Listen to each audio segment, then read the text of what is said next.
Hi everyone, my name is Sarah Archit. I'm going to be doing my presentation on Haddon Heights, New Jersey. I just posted two pictures that are, one is of the town sign when you enter, and the other is the old railroad station that's now used just for freight trains that go by. Over here we have the city of Haddon Heights, where it's located on the map. As you can see, it's about 20 minutes outside of Philadelphia here, 45 to Trenton, and then like 45 to the Jersey Shore. So we're generally like in the middle of everything in the southern part of New Jersey. So we're near a lot of major cities and areas, which is very convenient. As you can see, this is the town limits and the street. And just what it looks like from the street view, and the towns, as you can see, that surround it, and the major highway that we're near, which is 295. This is just looking at it from a wider perspective where the surrounding towns are. As you can see, we have Mount Ephraim, Audubon, Haddonfield, Barrington. We have the Turnpike here. And then we have 295, which is our major highway that can take you to Philadelphia and southern New Jersey, where the Delaware Memorial Bridge is. So some demographics here. The population of Haddon Heights as of July 1st, 2016 is 7,544. As you can see, the ethnicities are 57.6% is white, 21% is Hispanic, 18.9% is other, and 2.4% is Black. I found it very interesting that 21% Hispanic live in Haddon Heights. I wasn't aware of that, so I found that to be a new interesting finding in my research. There's 52.7% of females, 47.3% males. Median age range is 43. For New Jersey, it's 39. There's 214 foreign-born residents, 3.5% living in poverty, 94.9% high school or higher, 52.5% bachelor's degree or higher. Median gross rent is $992, which I found interesting because there's rent that is cheaper than that, but this is generally what people pay. The household income is $92,188, and I felt the need to add on here the real estate property taxes because a lot of people have told me New Jersey has very high property taxes, and they're correct. As you can see, if you have a mortgage, it's $8,368 a year, 7,270 a year with no mortgage and taxes. So it's quite high for this area. I found it interesting to add the religious part to it. As you can see, most people don't have a religion, but if they did, the highest would be Catholicism, which is 35.1% as of 2010, which is a while ago. But as you can see, the year to change, 2000 to 2010, it hasn't changed with Catholic. With Catholic, it's stayed the same. So I thought that was an interesting finding. The crime index, as you can see, in 2015 and 2016 generally kind of stayed the same. Maybe went down a little bit. The arson in 2016 was high. It was 26.7% versus the national average of 15.2%. The burglaries, in 2015, there were 354 to 241 in 2016, so that number did decrease.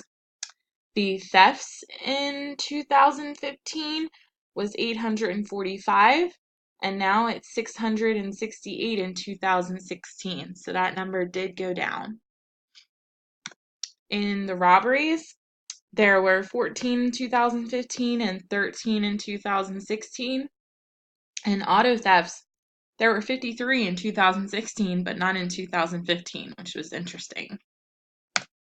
Assaults, there were 27 in 2015 to 53 in 2016. So that number did increase.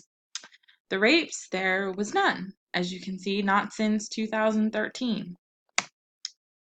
The institutions in Haddon Heights we have are the Haddon Heights High School, 7 through 12.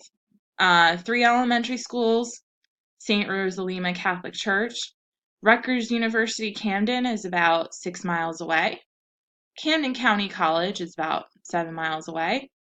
And restaurants include Anthony's, Ralph's Pizza, Local Links, Trouble Brewing, Coffee House, John's Market, which is just a little local store that sells just, what you need, convenient, basically a convenience store. Paint a Treasure, which is a local place where you can go and do paint canvases, kind of like a painting with a twist thing that they have. Yoga, kickboxing, karate studios. They're really about exercise and fitness in this area. Farmers markets every Sunday from May to October. Fall Festival is in October every year. And the Christmas house tour every December, which is like historical homes in the area that decorate their homes and open them to the community to come in and see.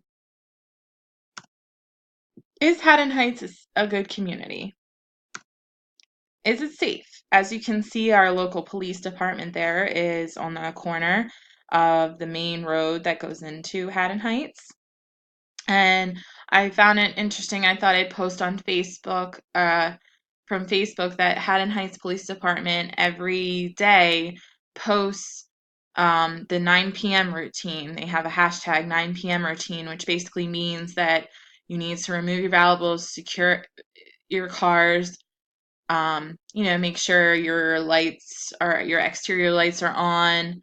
This is to prevent the burglaries and robberies that we saw. So you saw the number in 2015 was high, 2016 it went down. So with the police department upping their strategies to let people know what to do, it's really helped the community. There's 13 officers as of 2015 and only 4 registered sex offenders as of November 1st, 2017, because they posted every day how many there are in the area. As you can see, the crime rate has decreased over the years, which is good, which is a good impact for the community. Access to goods. Haddon Heights does have a food pantry that's accessible to those in need at the local Ascension Lutheran Church. Anyone can stop by around the surrounding communities of Haddon Heights and pick up food from the pantry. New Jersey has the 211 hotline, which is available for resource information for anyone that needs anything.